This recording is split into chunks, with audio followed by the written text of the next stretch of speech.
Sir, ಇವತ್ತು ಕಾರ್ಮಿಕ ಇಲಾಖೆಯಿಂದ ಮೀಟಿಂಗ್ ಇತ್ತು. ಅದು ಏನ್ ಮೀಟಿಂಗು ಮತ್ತೆ ಏನ್ ಚರ್ಚೆ ಆಯ್ತು? ರಾಜ್ಯದ ಪರವಾಗಿ ಏನಾದ್ರು ಹೊಸ ಬೇಡಿಕೆಗಳನ್ನ ಇಟ್ಟಿದ್ರೆ ಏನು? ಇಲ್ಲ, 2 ದಿನ ಮೀಟಿಂಗ್ ಮಾಡಿದ್ವಿ. ಅದರಲ್ಲಿ ರಿಫಾರ್ಮ್ಸ್ ಬಗ್ಗೆ ಮಾತಾಡಿದ್ರು. ಅದರಲ್ಲಿ ಜಾಸ್ತಿ ನನಗೆ ಕನ್ಕ್ಲೂಷನ್ ಭಾಷಣದಲ್ಲಿ ಹೇಳಿದೆ. ರಿಫಾರ್ಮ್ಸ್ ಬಗ್ಗೆ, ಈಸ್ ಆಫ್ ಡೂಯಿಂಗ್ ಬಿಸ್ನೆಸ್ ಬಗ್ಗೆನೇ 2 ದಿವಸ ಮಾತುಕತೆ ಆಗಿದೆ. ಒಂದು ದಿನ ಕಡ್ಡಾಯವಾಗಿ ಇಡೀ ದೇಶದ ಲೇಬರ್ ಆಗುಗಳು, ಲೇಬರ್ ತೊಂದರೆಗಳು, what is labour challenges, what all is going through ಅಂತ ಹೇಳಿ ಸಂಪೂರ್ಣ ಒಂದಿನ ಅದ್ರ ಬಗ್ಗೆನೇ ಚರ್ಚೆ ಆಗಲಿ ಅಂತ ಹೇಳಿ ಮಾನ್ಯ ಸಚಿವರ ಹತ್ರ ಕೂಡ ಮನವಿ ಮಾಡ್ಕೊಂಡಿದ್ದೇನೆ. ಆಮೇಲೆ ಗಿಗ್ ವರ್ಕರ್ ಬಗ್ಗೆ ಮಾತಾಡಿದ್ರು. ಗಿಗ್ ವರ್ಕರ್ದಲ್ಲಿ ನಾವು ಹೇಳಿದ್ವಿ, Karnataka is only state where it has formed a bill already. It is ಈಗ ಕ್ಯಾಬಿನೆಟ್ ನಲ್ಲಿ ಮುಂದೆ ಬರ್ತಕ್ಕಂಥದ್ರಲ್ಲಿ ಅಪ್ರೂವ್ ಆಗ್ತಕ್ಕಂಥ ಸಾಧ್ಯತೆ ಇದೆ. ಅದರ ಜೊತೆಗೆ ಮುಂದೆ ಅಸೆಂಬ್ಲಿಯಲ್ಲಿ ಕೂಡ ತಂದು ಕನ್ಸೆಂಟ್ ತೊಗೊಳ್ತಕ್ಕಂಥದ್ದು ಮಾಡ್ತಾ ಇದ್ದೀವಿ. ಆಮೇಲೆ ಕನ್ಸ್ಟ್ರಕ್ಷನ್ ವರ್ಕ್ ಬೋರ್ಡ್ ಬಗ್ಗೆ, ಅದರ ಬಗ್ಗೆ ಯಾವ ರೀತಿಯಾದ ಪೆನ್ಷನ್ ಮಾಡಬೇಕು, ಯೂನಿವರ್ಸಲ್ ಪೆನ್ಷನ್ ಬಗ್ಗೆ ಅವ್ರು ಮಾತನಾಡಿದ್ದಾರೆ. ESI ಬಗ್ಗೆನೂ ಮಾತನಾಡಿದ್ದಾರೆ.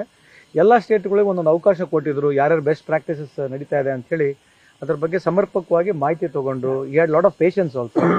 ಅವರು ಬಹಳ ಪ್ರೋಗ್ರೆಸಿವ್ ಆಗಿ ವಿಚಾರ ಮಾಡಿ ಬಹಳಷ್ಟು ಪೇಷನ್ಸ್ ಆಗಿ ಎಲ್ಲರ ಬಗ್ಗೆನೂ ಕೇಳಿದ್ದಾರೆ. ಬಟ್ ಹಲವಾರು ಮಿಸ್ಕನ್ಸೆಪ್ಷನ್ಸ್ಗಳಿದ್ದಾವೆ. ಎವ್ರಿ ಸ್ಟೇಟ್ ಬೇರೆ ವಿಷನ್ ಇದೆ, ಎವ್ರಿ ಇಲಾಖೆಗಳದು ಅಥವಾ ನಮ್ಮ ಬೇರೆ ಬೇರೆ ರಾಜ್ಯಗಳದ್ದು ಬೇರೆ ಬೇರೆ ಅಭಿಪ್ರಾಯಗಳು ಬರ್ತದೆ. ಅದನ್ನು ಸಂಗ್ರಹಿಸ್ತಾ ಇದ್ದಾರೆ. ಅದ್ರ ಜೊತೆಗೆ 5 ಸೆಕ್ರೆಟರಿಗಳಿಗೆ ಸೇರಿ ಒಂದು ಕಮಿಟಿಯನ್ನು ಕಾನ್ಸ್ಟಿಟ್ಯೂಟ್ ಮಾಡಿ ಎಲ್ಲ ರಾಜ್ಯಗಳಿಗೆ ಕಳಿಸ್ತಕ್ಕಂಥ ಒಂದು ಪ್ರಯತ್ನ ಮಾಡ್ತಿದ್ದಾರೆ. ಇನ್ ಪ್ರಿನ್ಸಿಪಲಿ ಸ್ವಾಗತ ಮಾಡ್ತಕ್ಕಂಥದ್ದು. ಆದರೆ ಇನ್ನು ಬಹಳ ಡೀಟೇಲ್ ಆಗಿ ಹೋಗ್ಬೇಕು, ಡೀಪರ್ ಆಗಿ ಹೋಗ್ಬೇಕು. ಅವ್ರು ಅದನ್ನ ಹೇಳಿದ್ದಾರೆ. ಇದು ಮೊದಲನೇ ಪ್ರಯತ್ನ ಅವ್ರು ಏನ್ ಮಾಡಿದಾರೆಲ್ಲ ಕರೆಸಿ ಮಾತನಾಡ್ತಕ್ಕಂಥದ್ದು. ಅದು really it's wonderful approach what is done. So ನಾನು ವೈಯಕ್ತಿಕವಾಗಿ ಅವರಿಗೆ ಈ ಸಂದರ್ಭದಲ್ಲಿ ಅಭಿನಂದಿಸ್ತೀನಿ. ಮೈಕ್ರೋ ಫೈನಾನ್ಸ್ ವಿಚಾರದಲ್ಲಿ ಇದೀಗ ರಾಜ್ಯ ಸರ್ಕಾರ ಒಂದು ಮಹತ್ವದ ನಿರ್ಣಯ ತೆಗೆದುಕೊಳ್ಳೋದಕ್ಕೆ ಮುಂದಾಗಿದೆ.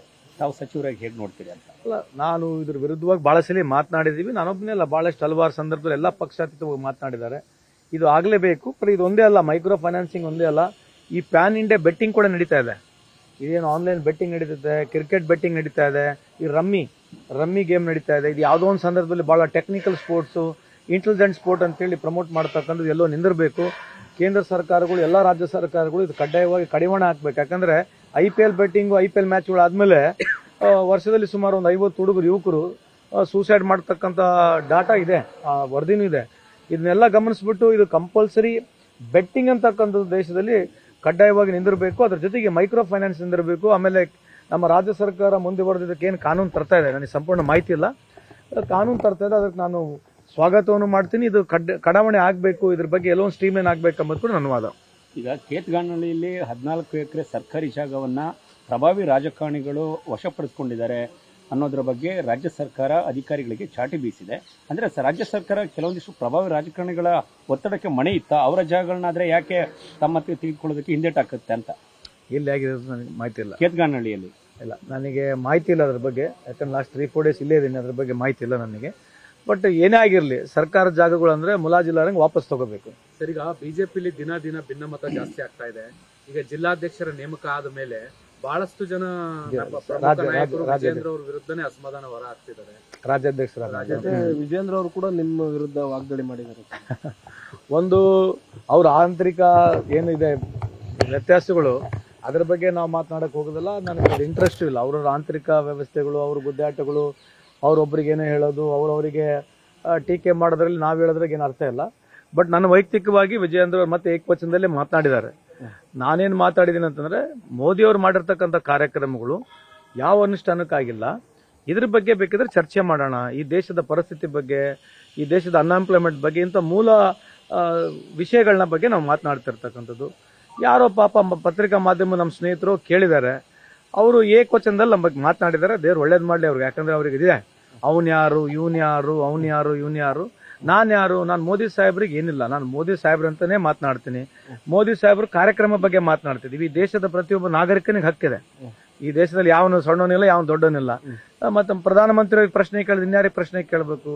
ಅವ್ರಿಗೆ ನಾವ್ ಏನ್ ಪ್ರಶ್ನೆ ಕೇಳಿರ್ತೀವಿ ಅದಕ್ಕೆ ಉತ್ತರ ಕೊಡೋದ್ ಬದಲು ಅವನ್ ಯಾವನ್ರಿ ಅಂತ ಸಿಂಗ್ಲರ್ ಆಗಿ ಮಾತನಾಡ್ತಾರೆ. ನಾನ್ ಯಾವನೋ ನನಗ್ ಬಿಟ್ರಲ್ಲಿ ಈ ತರದ ಮಾತಾಡೋದ್ರಿಂದ ಇವ್ರಿಗೆ ಏನದು ಐ ಡೋಂಟ್ ನೋ. ಯಾಕಂದ್ರೆ ಈ ಬಸವಣ್ಣ ನಾಡಿದ್ದು, ಬಸವಣ್ಣವರ ನಾಡು. ಆಮೇಲೆ ಇವರು ಸ್ವಲ್ಪ BSY ಯಡಿಯೂರಪ್ಪ ಸಾಹೇಬ್ರ ಮಗ, ಇವರು ಅದನ್ನ ಮರ್ತು ಬಿಟ್ಟಾರೋ ಏನೋ, ಅದನ್ನೇ ಬಹಳ ತಲೆ ಮೇಲೆ ಇದೆ, ಗೊತ್ತಿಲ್ಲ. ಅವನು ಇವನು ಅಂತಕ್ಕಂಥ ಪದ ನಾನು ಈಗ ಬದುಕಿಸ್ಬಿಡೋದು ಬಹಳ ಈಸಿ. ಅದು ಅದೇನು ಅವನಿಗೆ ಇವನು ಅನ್ನೋದು ಇವನಿಗೆ ಅವನು ಅನ್ನೋದು ಅದು ಅವರಿಗೆ ಒಳ್ಳೇದಾಗ್ತಿದ್ರೆ if you thinks that it is so is having so pride and proud about telling that God bless him. ಈಗ ಅವರು ಸಂದರ್ಭದಲ್ಲಿ ರಾಹುಲ್ ಗಾಂಧಿ ವಿರುದ್ಧ ಮಾತನಾಡ್ತಾರೆ ಅಥವಾ ಸಿದ್ದರಾಮಯ್ಯ ಸಾಹೇಬ್ರ ವಿರುದ್ಧ ಮಾತನಾಡ್ತಾರೆ.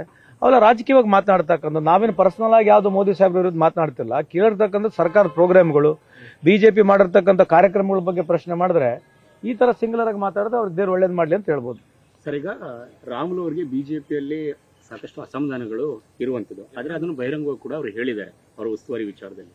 ಈಗ ಕಾಂಗ್ರೆಸ್ನವರು ಕೂಡ ಅವರನ್ನ ಸ್ವಾಗತ ಮಾಡ್ತಿದ್ದಾರೆ, ಬರ್ಲಿ ಕಾಂಗ್ರೆಸ್ಗೆ ಅಂತ. ಒಂದು ವೇಳೆ ರಾಮುಲು ಅವರು ಕಾಂಗ್ರೆಸ್ಗೆ ಬಂದ್ರೆ ನಾನು ವೈಯಕ್ತಿಕವಾಗಿ ರಾಮುಲು ಅವರು ಬಂದ್ರೆ ನನ್ನ ವೈಯಕ್ತಿಕವಾಗಿ ಸ್ವಾಗತ ಇದೆ. Because is wonderful human being. ನಮಗೆ ಅವ್ರು ಇವಾಗ ಬಹಳ ವರ್ಷದ ಪರಿಚಯ ಇದೆ.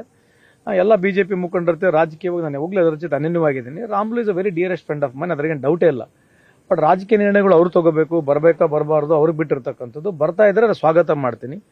ಅಲ್ಲಿ ಇರ್ತಕ್ಕಂಥ ಎಲ್ಲ ಜಿಲ್ಲೆಯ ಮುಖಂಡರುಗಳಿದ್ದಾರೆ, ಅಲ್ಲಿ ಇರ್ತಕ್ಕಂಥ ನಮ್ಮ ಸಚಿವರಾಗಿರ್ತಕ್ಕಂಥ ಜಮೀರ್ ಅಹಮದ್ ಅವರು ಇದ್ದಾರೆ, ಆಮೇಲೆ ಕೆಪಿಸಿ ಅಧ್ಯಕ್ಷರು, ಸನ್ಮಾನ್ಯ ಮುಖ್ಯಮಂತ್ರಿಯವರು, ಹೈಕಮಾಂಡ್ ಇದನ್ನೆಲ್ಲ ನಿರ್ಣಯ ಮಾಡತಕ್ಕಂಥದ್ದು. ಬಟ್ ವೈಯಕ್ತಿಕವಾಗಿ if is coming I am very much happy. Okay sir, thank you. ಕೇಳಿಲ್ಲ ಪ್ರಯಾಗದಲ್ಲಿ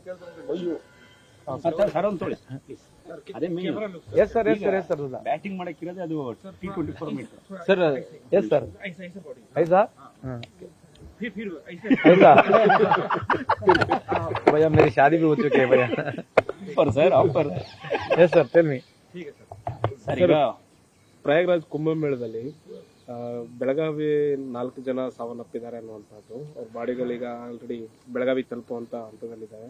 ಮತ್ತೆ ಇನ್ನೊಂದು ಸುದ್ದಿ ಬರ್ತದೆ, ಇನ್ನೊಬ್ರು ಬೆಳಗಾವಿಯವರೇ ಸಾವನ್ನಪ್ಪಿದ್ದಾರೆ ಅನ್ನುವಂಥ ಮಾಹಿತಿ ಕೂಡ ಬರ್ತಾ ಇದೆ ಸರ್. ಕರ್ನಾಟಕದವರು ಈಗ ಇದ್ರತಕ್ಕ ನಿಮ್ಮ ಮುಖಾಂತರ ನನಗೆ ಮಾಹಿತಿ ಸಿಕ್ಕಿರ್ತಕ್ಕಂಥದ್ದು, ಇದು ಒಂದು 4 ಜನ ಆಲ್ರೆಡಿ ಮೃತಪಟ್ಟಿದ್ದಾರೆ ಈ ಒಂದು ತುಳಿತಕ್ಕೆ ಸ್ಟ್ಯಾಂಪೇಡ್ ಆಗಿ. ಅವರು ಬಹಳ ದುಃಖದ ಸಂಗತಿ ಇದು. ಅವ್ರ ಆತ್ಮಕ್ಕೆ ಶಾಂತಿ ಸಿಗಲಿ ಅಂತ ಈ ಸಂದರ್ಭದಲ್ಲಿ ತಮ್ಮ ಮುಖಾಂತರ ಭಗವಂತನಲ್ಲಿ ಪ್ರಾರ್ಥಿಸ್ತೀನಿ. ಇನ್ನೊಬ್ರು ಆಗಿರ್ಬಿಡ್ತಕ್ಕಂಥ ಮಾಹಿತಿ ಇದೆ. We don't know will still we have to. But ಈ ತರ 30ಕ್ಕೂ ಹೆಚ್ಚು ಜನ ಸ್ಟ್ಯಾಂಪೇಡ್ ಆಗಿರತಕ್ಕಂತೇಳಿ ಒಂದು ವರದಿ ಇದ್ರೆ, ಇದು 200ಕ್ಕೂ ಹೆಚ್ಚು ಜನ ಆಗಿರ್ತಕ್ಕಂಥ ಒಂದು ಮಾಹಿತಿನೂ ಇದೆ. We have to I just don't want to jump the gun. ಈ ಅವ್ಯವಸ್ಥೆ ಆಗಿದೆ. ಈಗ ನಾವು ಈ ವ್ಯವಸ್ಥೆ ಬಗ್ಗೆ ಮಾತನಾಡಕ್ ಹೋದ್ರೆ ಏನೋ ರಾಜಕೀಯವಾಗಿ ಅಂತ ಹೇಳ್ತಾರೆ. ಬಟ್ ಇದು ಅವ್ರಿಗೆ ಬಿಟ್ಟಿರ್ತಕ್ಕಂಥ ಇದು. ಯಾಕಂದ್ರೆ ಇದು ಎಲ್ಲೋ ಒಂದು ಜಾಗದಲ್ಲಿ ಈ ಹಿಂದೂ ಸೆಂಟಿಮೆಂಟ್ಸ್, ಎಮೋಷನ್ ಇರ್ತಕ್ಕಂಥ ಈ ಒಂದು ಏನು ಕುಂಭಮೇಳ ಇದೆ, ಅದಕ್ಕೆ ನಾವು ಗೌರವಿಸಬೇಕು. ಸೊ ಇದು ಈ ರೀತಿಯಾದಂಥ ಅವ್ಯವಸ್ಥೆ ಆಗಿದ್ದಕ್ಕೆ ಕಾರಣರು ಯಾರು?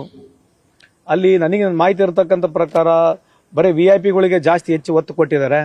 VIP-ಗಳಿಗೆ ವಿಡಿಯೋಸ್ಗಳು ಪ್ರಮೋಟ್ ಮಾಡಕ್ಕೆ VIP-ಗಳು ಹೋಗಿ ಮುಳುಗಿದ್ರೆ ಅವ್ರದೇ ಒಂದು ವಿಡಿಯೋ ತೋರಿಸ್ತಕ್ಕಂಥದ್ದು, ಅವ್ರದೇ ಒಂದು ಸೋಷಿಯಲ್ ಮೀಡಿಯಾ ಟೀಮಿಗೆ ಇದು ಪ್ರಮೋಟ್ ಮಾಡ್ಲಿಕ್ಕೆ ತೋರಿಸ್ತಾರೆ. ಯಾಕಂದ್ರೆ ಕೋಟ್ಯಾಂತರ ಜನರು ಹೋಗ್ತಾರೆ, ಎಲ್ಲರೂ ಸಮಾನ. ಅಲ್ಲಿ ಈ ಒಂದು ದುಬುಕಿನಲ್ಲಿ ಹೋಗ್ತಕ್ಕಂಥ, ಈ ಕುಂಭಮೇಳಕ್ಕೆ ಹೋಗ್ತಕ್ಕಂಥ ಎಲ್ಲರೂ ಸಮ ಆಗಿರ್ತಾರೆ. ಇವ್ರು ಇದಕ್ಕೆ ಜಾಸ್ತಿ ಪಬ್ಲಿಸಿಟಿ ಕೊಡ್ಬೇಕನ್ನೋದಕ್ಕೆ VIP ಮೂವ್ಮೆಂಟ್ಗಳು ಬಹಳ ಆಗ್ಬಿಟ್ಟಿದ್ದಾವೆ. VIP-ಗಳಿಗೆ ಒಂದು ಟೈಮ್ ಕೊಟ್ಟಿದ್ದಾರೆ. ಅವ್ರು ಹೋಗಿ ಬಂದು ಮುಳುಗಿ ಬರೋದ್ರೊಳಗೆ ಅವ್ರ ಒಂದು ವಿಡಿಯೋನ ಮಾಡಿ ಇಡೀ ಪಬ್ಲಿಸಿಟಿ ಮಾಡ್ತಕ್ಕಂಥ ಒಂದು ಪ್ರಯತ್ನ ಮಾಡ್ತಾ ಇರತಕ್ಕಂಥ ನನ್ನ ಬಂದಿರತಕ್ಕಂಥ ಮಾಹಿತಿ. ಸೊ ಇದು ಮಾಡ್ತಕ್ಕಂಥದ್ದು ಒಳ್ಳೇದಲ್ಲ. ಎಲ್ಲರಿಗೂ ಸಮವಾಗಿರ್ಬೇಕು. ಇದ್ರಾಗ VIP ಟ್ರೀಟ್ಮೆಂಟ್ಗಳು ಕಮ್ಮಿ ಆಗ್ಬೇಕನ್ನೋದು ನನ್ನ ವಾದ. ಸರ್, ಈಗ ಆರಂಭದಲ್ಲಿ ನೋಡಿ, ಇಡೀ ದಿನ ನಿನ್ನೆ ಕೇವಲ 10 ಜನ ಅಂತ ಆರಂಭದಲ್ಲಿ ಸರ್ಕಾರ ಎಲ್ಲೂ ಕೂಡ ನಂಬರ್ಗಳನ್ನ ಅಧಿಕೃತವಾಗಿ ಹೇಳಿಲ್ಲ. ಸಂಜೆ 6 ಗಂಟೆ ಮೇಲೆ ಅಧಿಕೃತವಾಗಿ ಸಂಖ್ಯೆಗಳನ್ನ ಹೇಳಿದ್ರು 30 ಅಂತ. ನೀವ್ ಹೇಳಿದ್ರೆ ಅದು ಇನ್ನೂ ಹೆಚ್ಚಿರ್ಬೋದು. ಯಾಕೆ ಅಂಕಿ ಅಂಶಗಳನ್ನ ಮುಚ್ಚಿಡೋ ಪ್ರಯತ್ನ ಏನಾದ್ರು ಸರ್ಕಾರ ಮಾಡ್ತಾರೆ? ಕೋವಿಡ್ ವಿಷಯದಲ್ಲೂ ಅಷ್ಟೇ, ಈ ವಿಷಯದಲ್ಲೂ ಅಷ್ಟೇ. ಈ ತರ ಸಂಖ್ಯೆಗಳು ಜಾಸ್ತಿ ಬಂದ್ರೆ ಅವರು ಯಾವತ್ತೂ ಫ್ಯಾಕ್ಟ್ಗಳನ್ನ ಹೇಳಲ್ಲ. ಬಿಜೆಪಿ ಸರ್ಕಾರ ಇದೊಂದೇ ಅಲ್ಲ, ಕ್ರೈಮ್ ರೇಟ್ ಆಗಿರ್ಲಿ ದೇಶದಲ್ಲಿ, ಡೆತ್ ರೇಟ್ ಆಗಿರ್ಲಿ, ಮಾರ್ಟಲಿಟಿ ರೇಟ್ ಆಗಿರ್ಲಿ, ಎಜುಕೇಶನ್ ಇಂಡೆಕ್ಸ್ ಇರಲಿ, GDP ಇಂಡೆಕ್ಸ್ ಇರಲಿ, ಗ್ರೋತ್ ರೇಟ್ ಇರಲಿ, ಇಂಥವು ಯಾವುದು ಮೂಲಭೂತ ಜನರಿಗೆ ಗುರ್ತಾಗಬೇಕು ಅದನ್ನೆಲ್ಲ ಮುಚ್ಚಿಡ್ತಕ್ಕಂಥದ್ದು ಒಂದು ಪ್ರಯತ್ನ ಇದೆ. ಇಂಥರ ಬಗ್ಗೆ ಯಾವಾಗಲೂ ಸಾರ್ವಜನಿಕರು ಚರ್ಚೆ ಆಗೋದಿಲ್ಲ.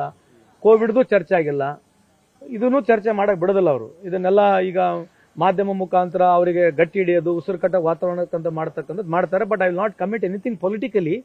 ಬಟ್ ಇದು ಎಷ್ಟು ಸರಿ ಅಂತಕ್ಕಂಥದ್ದು ಸಾರ್ವಜನಿಕರು ಕೂಡ ಅರ್ಥ ಮಾಡ್ಕೋಬೇಕಂತ ತಮ್ಮ ಮುಖಾಂತರ ಹೇಳಿಕೆ ಇಚ್ಛೆ ಬಯಸ್ತೇನೆ. ಸರ್, ಈಗ ತನಿಖೆಗೆ ಈಗ ಆದೇಶ ಮಾಡಿದ್ದಾರೆ ಮುಖ್ಯಮಂತ್ರಿ. ಆದ್ರೆ ತನಿಖೆಯಿಂದ ಏನ್ ಲಾಭ ಏನು ಅಂತ, ಅದರಿಂದ ಉಪಯೋಗ ಏನ್ ಬರ್ತದೆ? ಸ್ಟ್ಯಾಂಪೀಡ್ ನಲ್ಲಿ ತನಿಖೆ ಏನಿದೆ ರೀ, ಸ್ಟ್ಯಾಂಪೀಡ್ ಆಗಿರ್ತಕ್ಕಂಥದ್ದು ಅವ್ಯವಸ್ಥೆಗಳು, ಒಂದು ಹೆಚ್ಚಿನ ಜನ ಹೋಗಿರ್ತಕ್ಕಂಥದ್ದು, ಮತ್ತೆ ಜನಕ್ಕೆ ವ್ಯವಸ್ಥೆ ಮಾಡಲಾಗಿದ್ದಾಗ ಸ್ಟ್ಯಾಂಪೀಡ್ ಆಗಿರ್ತಕ್ಕಂಥದ್ದು. ಮೇಜರ್ ಆಗಿ ಎಲ್ಲ ಜನರು ಏನ್ ಹೇಳ್ತಿದ್ದಾರೆ ಅಂದ್ರೆ ಈ VIP ಮೂವ್ಮೆಂಟ್ಗಳಿಗೆ ಜಾಸ್ತಿ ಟೈಮ್ ಹೋಗ್ತಾ ಇದೆ, ಇವ್ರು ಹೋಗ್ತಾ ಇದಾರೆ, ಇವರಿಂದ ಕ್ಯಾಮರಾ ಹೋಗುತ್ತೆ, ಇವ್ರು ಮುಣಿಗೆ ಬರ್ತಾರೆ, ಇವ್ರನ್ನ ವಿಡಿಯೋ ತೋರಿಸ್ತಕ್ಕಂಥದ್ದು ಆಗ್ತಾ ಇದೆ ಅಂತ ಬಹಳ ಗಟ್ಟಿಯಾಗಿ ಜನರದ್ದು ಒಂದು ವಾದ ಇದೆ. ಅದೇ ಇರ್ತದೆ ಸೋಷಿಯಲ್ ಮೀಡಿಯಾದಲ್ಲಿ ಕೂಡ ನಡೀತಾ ಇದೆ. ಇದು ಜನರಿಗೆ ಬಿಟ್ಟಿರ್ತಕ್ಕಂಥದ್ದು, ಅವರು ವಿವೇಚನೆಗೆ ಬಿಟ್ಟಿರ್ತಕ್ಕಂಥದ್ದು. ನಾನು ರಾಜಕೀಯವಾಗಿ ಜಾಸ್ತಿ ಮಾತನಾಡಕ್ ಹೋಗೋದಿಲ್ಲ. Thank you. ನ್ಯೂಸ್ ಫಸ್ಟ್, ನಿರ್ಭೀತಿಯಿಂದ ನಿಮ್ಮ ಪರವಾಗಿ.